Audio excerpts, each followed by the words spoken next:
Interestingly দেখছি আমাদের এনসিপির বন্ধুরা কেউ নাই। আপনারা জামায়াত ইসলামকে কি তারা এনসিপি অ্যাভোট করলো কিনা জানি না, কেউ বক্তৃতাও দেয় নাই। আমি চেয়ারগুলো খালি দেখে বলতেছি, মাননীয় স্পিকার, মাননীয় বিরোধী দলীয় নেতা এক জায়গায় বক্তৃতা দিয়ে বলেছেন তার বুকের উপর দিয়ে যাবে যদি টিয়ার গ্যাস গুলি করতে হয়, আমার উপর দিয়ে যাবে, আমি গ্রাহকের সেবা নিশ্চিত করবো। গ্যারান্টেড মাননীয় বিরোধী দলীয় নেতা, গ্রাহকদের আমানতকারীদের স্বার্থ নিশ্চিত করার জন্য আমরাও বুক পেতে দেবো, শুধু আপনি কেন। সুতরাং ন্যায় নীতি প্রতিষ্ঠা করা হবে। এই নিয়মগুলো তো হয়েছে মাননীয় স্পিকার, ইসলামের নামেই তো হয়েছে বলে মনে হয়। তো সুতরাং এগুলো তদন্ত হলে হয়তোবা আমাদের কারো কারো নাম ওখানে চলে আসতে পারে। এই তদন্ত হোক, টাকা কোথায় সরানো হয়েছে সেটা তদন্ত হোক।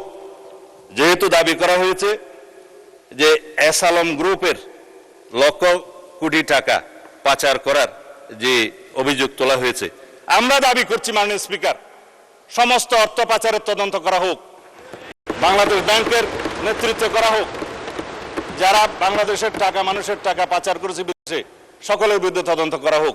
শুধু অভিযোগ দিয়ে ক্ষান্ত হইলে হবে না, কিন্তু এগুলোও তদন্ত করা হবে মাননীয় স্পিকার। এই যে ইন্টারিম গভর্নমেন্টের সময় দখলদারিত্বের এবং মব সৃষ্টির একটা পায়তারা যে ছিল, সেগুলোরও তদন্ত করা হবে। তারা কোথায় কোথায় কার নামে লোন দিয়েছে, কর্পোরেট সোশ্যাল রেসপন্সিবিলিটির টাকা কোথায় ব্যবহার করা হয়েছে, নির্বাচনের আগে সেই তহবিল কোথায় গিয়েছে, আরডিএস প্রকল্পের টাকা কত লোককে দেওয়া হয়েছে, কিভাবে দেওয়া হয়েছে, সেগুলো ফেরত আনার ব্যবস্থা করা হবে, তদন্ত করা হবে মাননীয় স্পিকার। এখন সেই জন্যই বলছিলাম, কি যাতনা বিষয়ে বুঝিবে সে কিসে, কবু আসিবে সে ধ্বংসে নিজারে। আমরা ন্যায় নীতি প্রতিষ্ঠা করতে যাচ্ছি, আপনাদের আহ্বান মতো যে এখানে দুনিয়াতে ন্যায়ের নীতি প্রতিষ্ঠা করা হবে, সৎ পথে ন্যায় আশা করা হবে। তো ন্যায় একজনের জন্য চাইবেন, আপনাদের জন্য চাইবেন না, তা তো হতে পারে না। আমরা সকল গ্রাহকের এবং শেয়ার হোল্ডারদের স্বার্থ রক্ষা করব, ন্যায় নীতি প্রতিষ্ঠা করব, সুষ্ঠুভাবে তদন্ত করব। মাননীয় স্পিকার, শুধুমাত্র একজন চেয়ারম্যান নিয়োগকে নিয়ে যে অভিযোগ করা হয়েছে, বাংলাদেশ ব্যাংক থেকে তার প্রত্যুত্তরে বলা হয়েছে এই অফিসারের, এই চেয়ারম্যান যাকে নিয়োগ দেওয়া হয়েছে তার বিরুদ্ধে কোনো অভিযোগ প্রমাণিত হয়নি, কোনো তদন্ত নাই। যদি নতুনভাবে অভিযোগ আসে সেটা তদন্ত হবে। এখনো পর্যন্ত তো সে প্রিজাম্পশন অফ ইনোসেন্স নীতি অনুসারে তার বেনিফিটটা পাবে, যে তার বিরুদ্ধে শুধু অভিযোগ আনা হচ্ছে মৌখিক বা পত্রিকায়, সেই অভিযোগের তো তদন্ত হয় নাই। সুতরাং প্রিজাম্পশন অফ ইনোসেন্স হিসাবেই সে তার বেনিফিটটা পাবে। যদি অভিযোগ আনে, তদন্ত হবে, তখন সেটা দেখা যাবে। এবং he who seeks equity must come with clean hand, this is one of the maximum of the equity. তারা যেগুলো বলছে, তারা যদি ক্লিন হ্যান্ডে থাকে তাহলে তারাও তদন্তের ফেস করুক মাননীয় স্পিকার। যাদেরকে আজকে ব্যাংক কর্মচারীদেরকে অফিসে ঢুকতে দেওয়া হচ্ছে না এবং কলম বিরতির নামে জবরদস্তিমূলক ব্যাংকে যেয়ে বাধা দেওয়া হচ্ছে, আমাদের কাছে তো ভিডিও আছে। আমরা যেহেতু এই স্বরাষ্ট্র মন্ত্রণালয়ের দায়িত্ব পালন করছি, আমাদের কাছে সমস্ত কিছু রাখতে হয়। এই সমস্ত তদন্ত ভিডিও সহ, অডিও সহ সবকিছু আছে।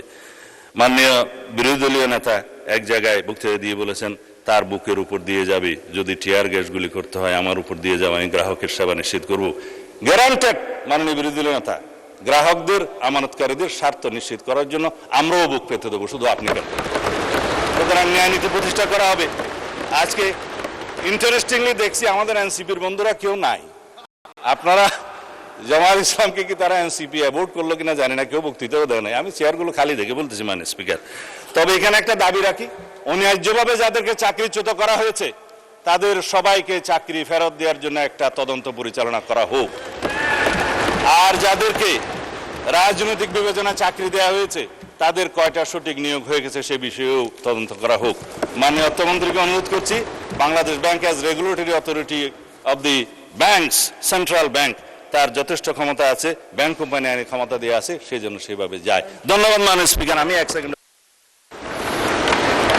ধন্যবাদ মাননীয় স্বরাষ্ট্রমন্ত্রী।